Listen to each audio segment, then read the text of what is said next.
Hello and welcome to the Power Pod. I'm your host, Matthew Cohen, and today I have the pleasure of speaking with Gareth van Onselen, the CEO of Victory Research, as well as one of South Africa's leading political analysts.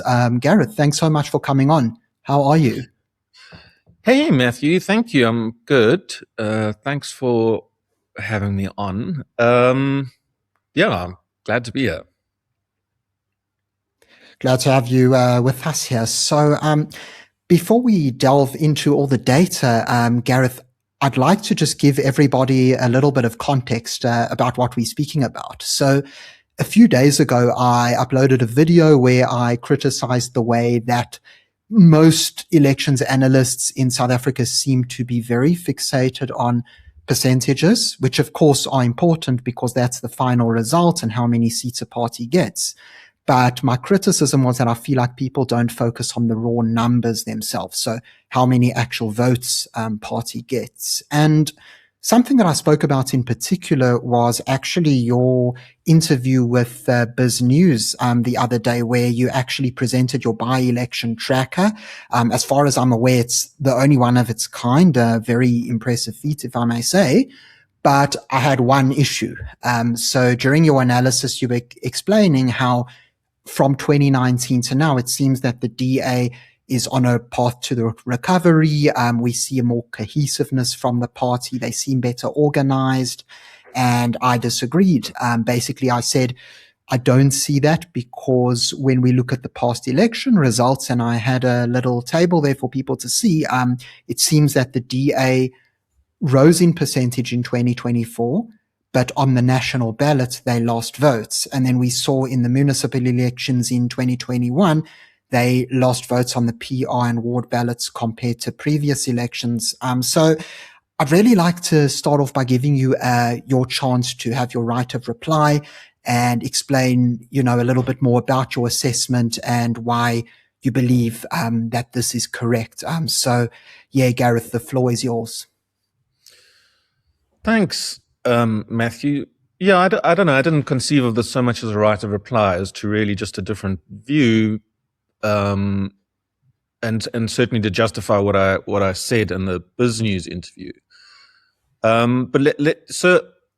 think, and correct me if I'm wrong, there were two primary concerns you had. The one was, as you stated just now, sort of a lack of focus or emphasis on hard absolute numbers when it comes to votes. And the other one was this idea that the DAs, I think the phrase I used, as I said, people were experiencing a more kind of stable leadership compared to what had gone before, and the vote seemed to be stabilizing as a result, or vice versa, whichever way you want to look at it. So let's just talk about those one at a time. On the absolute numbers, look, for me, absolute numbers are important primarily for long-term trends. They don't matter on election day because the pool is the pool. And your ability to be able to deliver votes on the day within the available pool, the number of people who actually get out and vote is what determines your percentage. And so I do get a bit irritated by people, and a lot of comments on Twitter. A lot of people do this, say, the DA lost, however, 500,000 votes or something in the last election. And so the percentages, you must look beyond the fact that it grew by 1% or 2%. That's the real truth of the matter.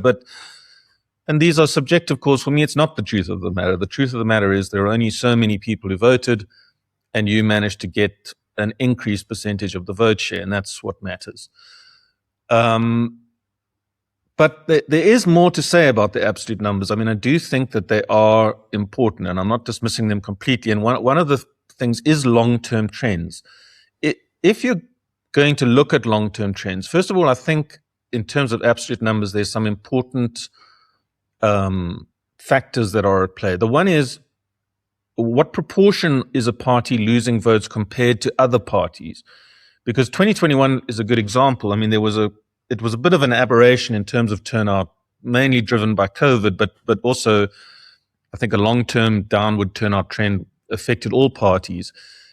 And actually, the DA's loss in votes was comparable with other big parties, with the exception of the EFF, which actually had a remarkable 2021 election. So the first thing is the DA wasn't an outlier on that front.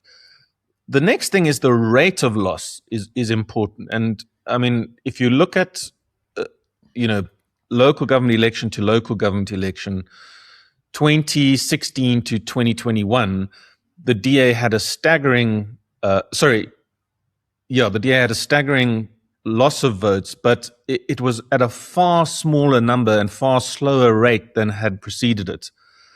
So it might still be losing absolute votes, but it's the data is unequivocal that the rate of loss is much smaller. And by 2024, I think the rate of loss was only minus 1.3% or something of its 2019 result, compared to between 2016 and 2021, which was about minus 11, or even higher than that. So that there is definitely an argument to be made that, I mean, A, the votes do matter. Any political party shouldn't lose votes. But B, is that loss part of a broader trend? The one question.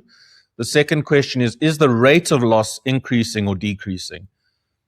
So that's one particular view on absolute numbers. And so I hold them in slightly less regard than than percentages, but I do think they're important things to say for them. The other question about the leadership of the DA is really not a numbers question. It's actually a subjective call on how you interpret the DA's particular politics. And it depends what your baseline is. I mean, if I had to say to you now, I think the DA leadership has stabilized since 2019 or whenever, you would say, Steenhuisen and Dion Dorje just had a massive row. But the fact of the matter is, it depends where you draw your baseline. There's no political party that exists in absolute harmony all the time. So you have to allow for a certain amount of factional infighting. And I think firing a minister and him fighting back is actually pretty normal when it comes to politics. But it pales into comparison what was going on in 2019. Herman Mashaba had gone rogue. Musi Maimane was in an absolute war of attrition with his own caucus. There were things like the Black Caucus, which supposedly existed. There were endless leaks of caucus members and party members against other members, which had nothing to do with political decisions. It was just animosity and unhappiness. And I think that has lessened to a substantial degree. And you can say what you want about Steenhuisen's performance as a minister, which I think has got some serious shortcomings, and as a party leader. It's a relative judgment. And at the bottom line is you have to explain the stability. I mean, the by-elections and market research both show that the DA's vote has stabilized, and the market research suggests it's increasing. And you have to explain that. And if it's not the fact that voters are experiencing the party as relatively more stable and under control, then you need another explanation for it, because it is happening. One big contributing factor is the GNU. I think DA voters were really happy with that decision. But, market research suggests that the euphoria of that initial period is starting to wear off a bit. So it's difficult to pin down. And my point is really that that's a relative call on the DA leadership front. And I think, that's why I would stand by my analysis. Right. You actually raised some very interesting points. I'm quite glad to get that perspective of yours, Gareth, because I feel almost to an extent that, not that we're on different wavelengths, but that we were kind of looking at different aspects. I'm looking more at, I would call the sort of just the numbers at face value. But then, as you mentioned, the drop-off that the DA had wasn't as big as the drop-off of other parties. And then, of course, the internal politics also seems to have been sorted out. I actually would like to mention on the Dion Dorje front, I think also, I think I did a video on this at the time. I'm not so sure, but I do remember that I said, just a word of caution, that while a lot of what Dion Dorje may have said, during his ENCA interview afterwards could be correct, it could also be out of line. It could be over-exaggerated, because this is a disgruntled former member. So you do have to have that in mind. But there's just one little thing that's still bothering me, Gareth, when it comes to the numbers. So, as you explained, there was that drop off amongst all parties, and the DA, of course, didn't have the drop off that the EFF and ANC and the like had, right? But it still concerns me because during 2024, there was this sort of, it felt like there was this energy where everybody was saying, right, this is the election that the ANC is finally going to go below 50. Maybe the DA is going to be able to come up and be in opposition. Maybe they'll even challenge them for number one. I mean, that was far off.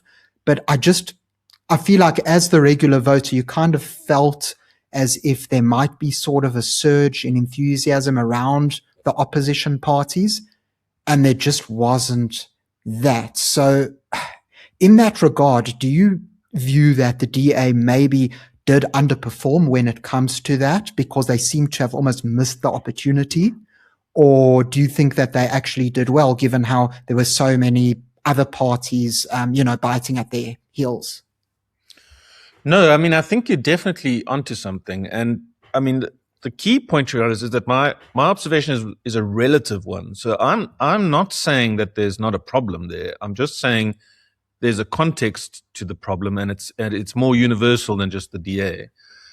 But I think so. First of all, I think whatever the atmosphere was in 2024, and I agree there was some enthusiasm about it, I think it pales in comparison to what it was in 2016.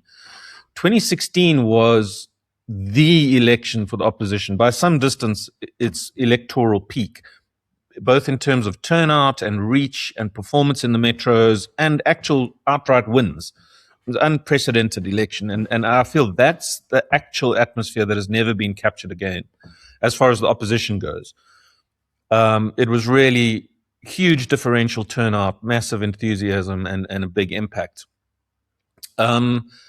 And it's difficult to understand exactly why turnout has started to decline from 2016 onwards.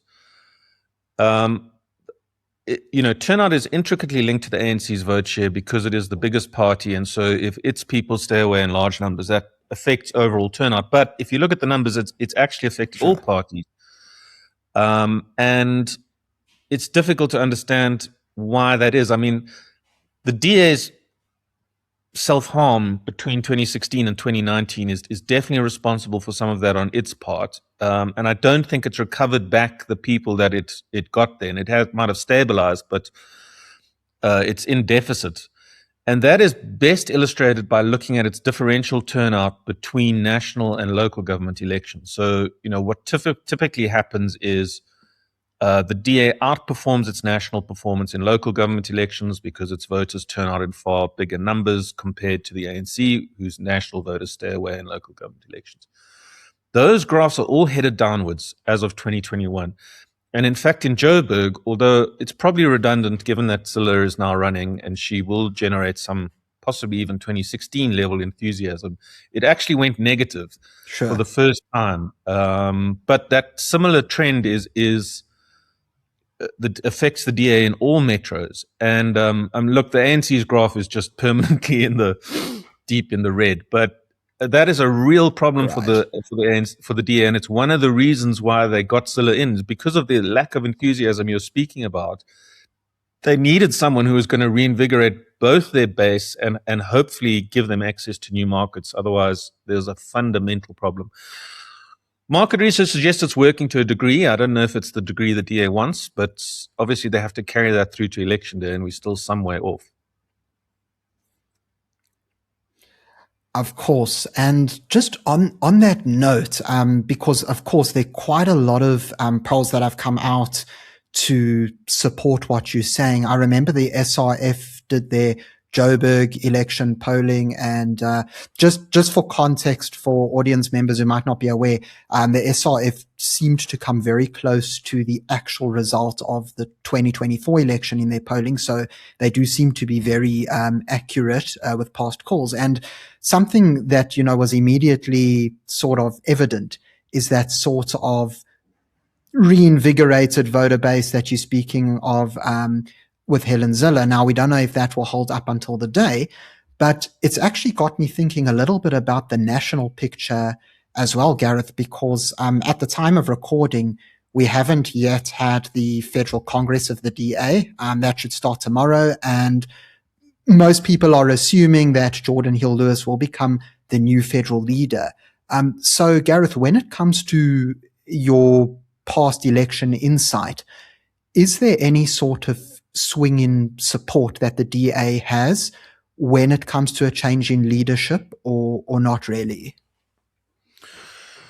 Look, it depends on the person. All of these things boil down to the person, the kind of impact they're capable of making as an individual, and also the extent to which they are just received by the media and public at large. I mean, that's one whole aspect. The other aspect is paid communication, which the party will put hundreds of millions of rand behind, making sure he's on every poster and every television station and radio advert and so on and so forth. But it is a risk having a Congress this close to the election, for the reason that, you know, the leader of a political party is typically supposed to be the exemplar for that brand. And their favorability, and there's lots of polling that shows this, is typically higher than the party's favorability, because they are the exemplar and they are, you know, most well known, voters attached to them as individuals as opposed to the party, and they drive favorability to a far higher degree. I mean, that was true of Tony Leon, was true of Helen Zille, true of Musi Maimane to a spectacular degree, not that true of Steenhuisen, and that was one of his problems. His favorability never substantially outstripped the DA's favorability. And so the test for Geordin, but it's only a test that we can carry out in 5 years or so, because you can't start from scratch. You need to have an election under your belt. You need to have some publicity. You need to have a few campaigns where the world gets to know you.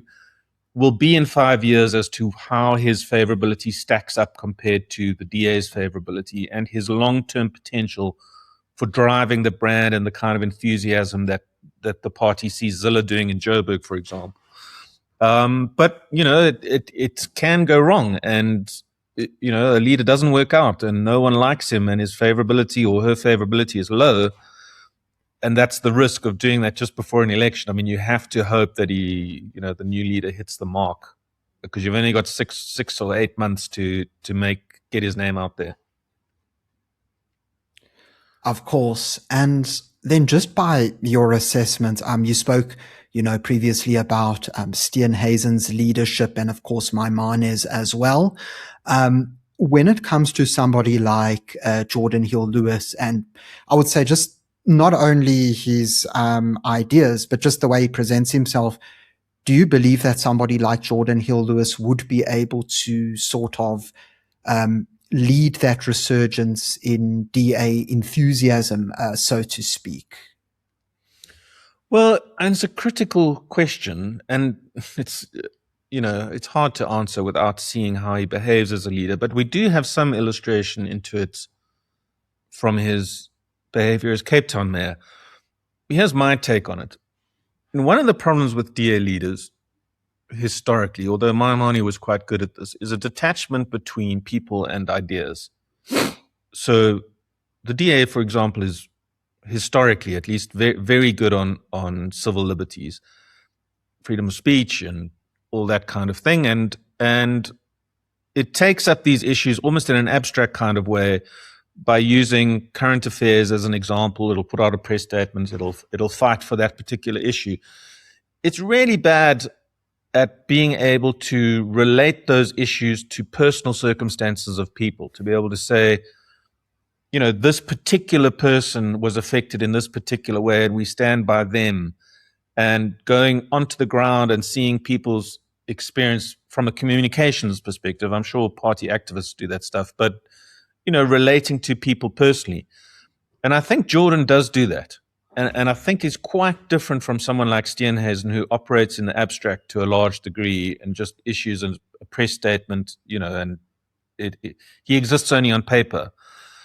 I think Geordin will be very effective in that regard. Now, how that'll play out with the public, and in particular new markets, I don't think he'll have a problem in the DA's stronghold markets, is what we need to see.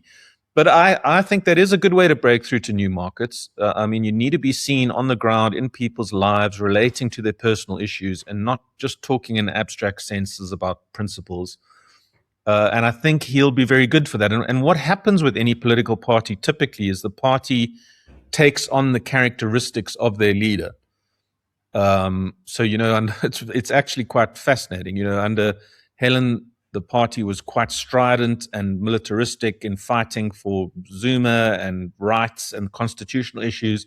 In Mayamani, there was quite a lot of ideological drift, that the party started to flirt with race and ideas that are antithetical to the DA. Under Steenhuisen, the party's sort of amorphous. It's lacked any hardcore direction. There's some stuff in the GNU, but it's basically just exists in a sort of stable way. What characteristics will the party take on under Geordin? And that's what will be interesting. What culture will he imbue into the party? And will it adopt his kind of approach and attitude to communications and talking to voters? And that's what will be interesting to see. Of course, I think that will definitely be interesting. And it's quite a good point you brought up, Gareth, because I feel like for the longest time, you haven't had that person who's on the ground, who's got his, ear to the ground with the people. And then, of course, as the mayor, you always see him interacting with people within Cape Town. Whereas I think, correct me if I'm wrong, but it seems that Steenhuisen for the last few years has always been more on the national level, chief whip, so on. So perhaps he's a little bit further removed. But this sort of momentum and this discussion around Geordin perhaps re-energizing the DA brings another question, which is really around the DA's rivals. So we've seen quite a lot of by-election results where the Patriotic Alliance seems to be taking seats off the DA or perhaps unseating the ANC, but beating the DA in the process. And that seems to be quite prevalent in the Western Cape and in certain parts of the Eastern Cape as well. And so my question is that an indication that there could be a broad sort of damage inflicted on the DA by the Patriotic Alliance, or is it really just something that's very limited and regional? So my take on that is it's best to read the by-election results together with market research. What the by-election results show unequivocally is that the PA is on a tear and has been for 3 years now. Its graph's going systematically upwards, its by-election graph. And it has produced some extraordinary results, and you can't deny that. The next question, though, is where is those results? And the number of by-elections that it has won in George and surrounds is disproportionately large. It's really, made George an absolute focus. And so its sample is not that broad, actually, in the Western Cape. It focuses on, which is the nature of smaller parties and by-elections, on a very select number of by-elections where its prospects are best. And whatever is going on George, I think it's worth a standalone essay on by-elections in George over the last year, is a combination of genuine, authentic PA support increasing at the expense of the DA, political shenanigans. I think they are getting people to cross to them for reasons that are not known, but certainly not rational, I don't think. And a DA weakness in those particular areas. But if you look at the market research, which is a full sample and does cover the PA nationally, it is not hitting the lights out. So I think if you put those two things together, the PA remains a limited force nationally. It is strongest in the Western Cape, and there are particular hotspots, largely in rural Western Cape, but some urban and peri-urban centers where it is exceptionally strong and growing. And it is a threat to the DA, absolutely, without a doubt. It is growing.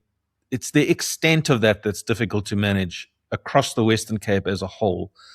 But, I mean, it's kind of irrelevant. The DA will be absolutely panicked about the extent to which it is making inroads in the areas where it is. And you can be sure that a significant part of that campaign, although we might not see it because the kind of attack campaigns are below the media profile with pamphlets and things that go directly to people's doors and messages and stuff, it will be all over the PA, definitely. Right. And that actually brings me to another contender, specifically the Freedom Front Plus. So we've seen how, of course, there seems to be a lot of influencers and different people that are sort of leading, saying, let's switch from the DA to the Freedom Front Plus. And we saw them do quite well in a ward in Tshwane. I think it was back in January, if I'm not mistaken. And then I also noticed how on the SRF's poll, of course, there's a margin of error to take into consideration, but they got about 4%, which, is higher than a lot of those other parties, such as the PA. So my question is, what sort of extent do you think the Freedom Front Plus could have an impact on the DA? Well, and this takes us back to your podcast last week where you raised that particular by-election in Tshwane, and I think you're absolutely right. And this is a good example of where I think by-elections support market research, because Tshwane is definitely a hotspot for the Freedom Front Plus. It grew its vote all the way up to 7% or something in Tshwane in 2021. And in 2019, when it made its initial breakthrough at the DA's expense in a whole range of areas, Tshwane was one of the areas where it established a foothold. And that by-election in Tshwane confirms that there are suburbs and wards in Tshwane where the FF's prospects are extraordinarily good. All of this is relative. I mean, I'm not suggesting the Freedom Front's going to get 20% or anything, but all of it means it does look like it's set for growth in Tshwane, and again at the DA's expense, and the DA will be well aware of that, and it will try to clamp that down. I mean, the DA is in an interesting position when it comes to the Freedom Front, which, just to complete my earlier thought, I mean, like the PA is not hitting the lights out nationally, but it has these areas and hotspots. The Northwest is another one where it does have the potential to grow significantly. In places like Tshwane and Joburg, it is going to rely on the on the Freedom Front Plus as market research stands today, for coalition partners. And I mean, you can't manipulate another party's vote to get exactly what you want when it comes to a coalition. You don't care about that when you're campaigning. You just want to minimize all opposition votes. But the DA does have a choice to make in terms of emphasis. Does it try to grow in Tshwane and Joburg at the Freedom Front's expense and pour resources into those parties, or Action South Africa, or one of the other competitors in those areas? Or does it try to eat into the ANC's vote to get to as close as it can to 50? Which it absolutely, I mean, I don't think it will get to 50, but there's no reason why that goal shouldn't motivate party activity. And so it's a payoff question. Where are the DAs, if it's trying to move from, say, 40 in Tshwane and Johannesburg to 45, where does that 5% come from? Does it just try hold what it's got and try and ensure that it gets a differential on turnout? Or does it actually focus its campaign on winning new votes, in which case defensive winning against parties like the Freedom Front and Action South Africa is far tougher and more attritional than new market winning, as long as you can capture it. There are a billion votes in new markets. And it'll be interesting to see what the DA does. Does it focus on the FF and Action South Africa and the opposition outside of defending its reputation against them? Or does it focus on the ANC and new markets? All will be revealed after this weekend, I suspect. Right. And that's actually a very interesting point that you made, Gareth, because I think a lot of people almost view it in a silo. They kind of look at, if they're looking at who's going to be the biggest party in South Africa, it's sort of, will the DA take away the ANC's votes? But when it comes to sort of facing off with, I would say, ideological counterparts, it's, will they be able to defeat the other sort of similarly minded parties? But what I think we often don't do is we don't view the entire picture, where you could lose votes to, let's say, a Freedom Front Plus, but you could gain from the ANC or from new voters who never voted before. So just that in mind, because of course, like you mentioned, those new voters and ANC voters, they're a far bigger base than your potential Freedom Fronts and Action SAs and Patriotic Alliances.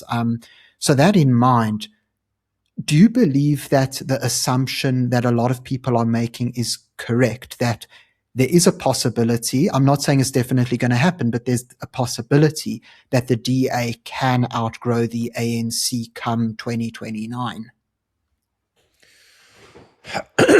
That's a big call. I mean, so between the SRF polling, the last 5 SRF polls, the Ipsos poll, which has just come out, and the 2024 results, most data suggests the ANC vote's pretty stable in a band between sort of 38 and 42%. And that is important for the ANC because it means that they're flatlining rather than declining it, at least over the last 6 months or so. I mean, it might be a bubble. And certainly we need to see what happens to that line when actual campaigning proper starts. But in order for it to fall, I mean, you need the ANC to fall deep into the 30% for real meaningful coalition differences at national level to apply. Sure.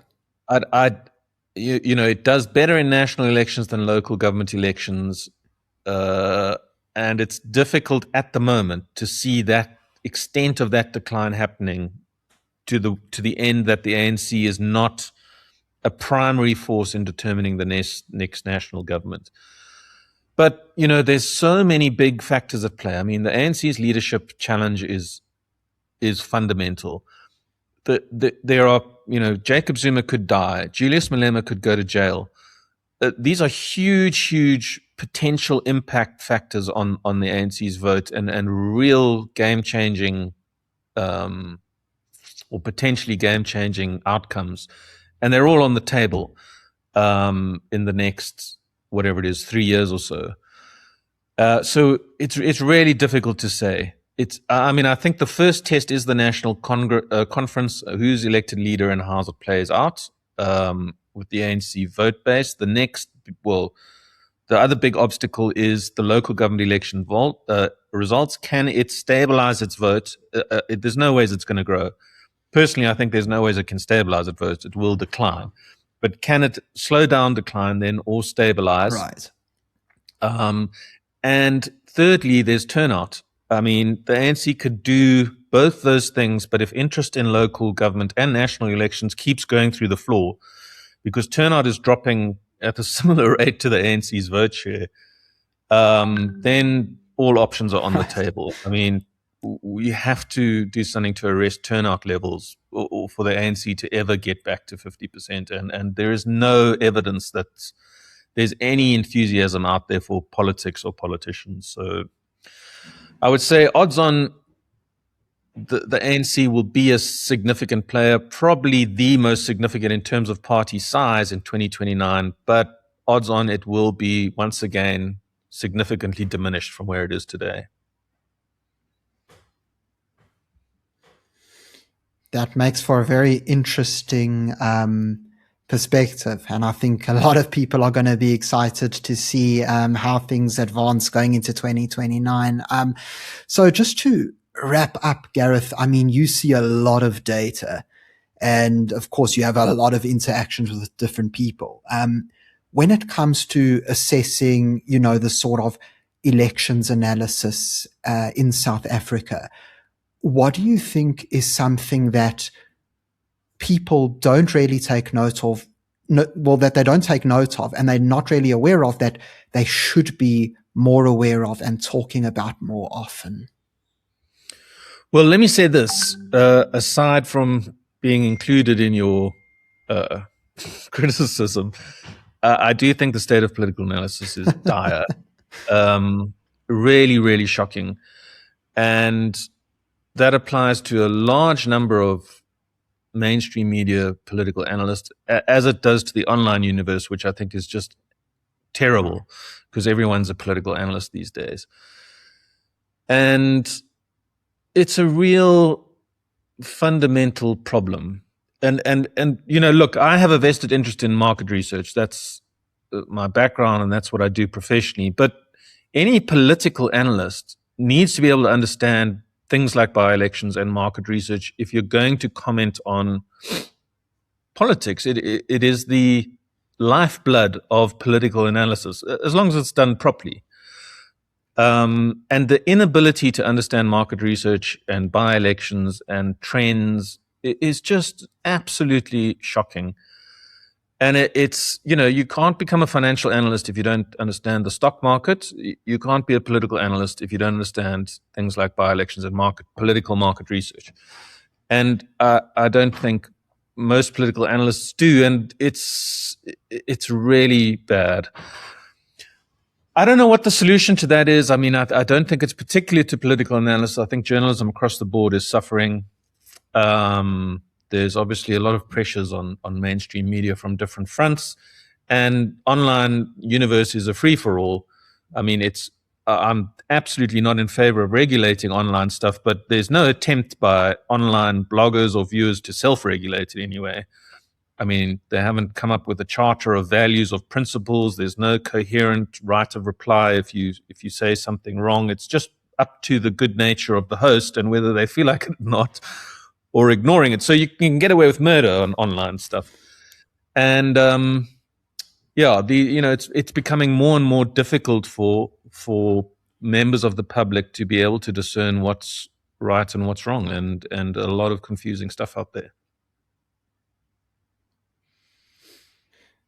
Right. And it's an interesting point that you make about the online situation, because, I'm also not in favor of the sort of government regulation. And there are regulations in certain aspects. Like, of course, you have your social media platforms and podcast platforms that regulate for things such as very graphic content and hate speech, things like that. But then it's interesting what you're mentioning, because when it comes to, let's say, an election analysis, if somebody says something that's gravely misleading, they're not going to flag them for that. So that's where I guess that sort of self-regulation or calling out comes into play. So it's a very interesting aspect you bring up, Gareth. And yes, for those who are interested in following your work, such as your by-election tracker and your other insights, where can they find you?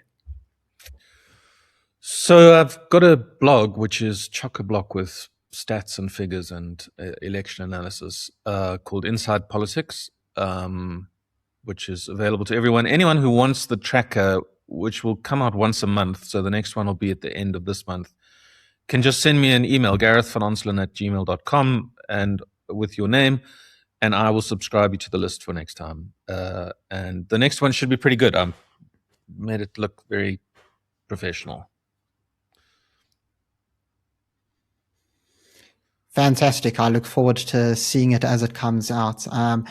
Gareth, once again, thank you. It was great to have you on, and thank you for your time. Thanks so much, man, Matthew. Much appreciated. And keep up the good work yourself, by the way. Thanks very much. Much appreciated. So that's all from us for this time, folks. Thank you so much for tuning in. Be sure to follow Gareth if you would like to get more important election insights, and make sure to subscribe to the channel if you would like to enjoy some more content. Until next time, I'm Matthew Cohen, and this is the Power Pod.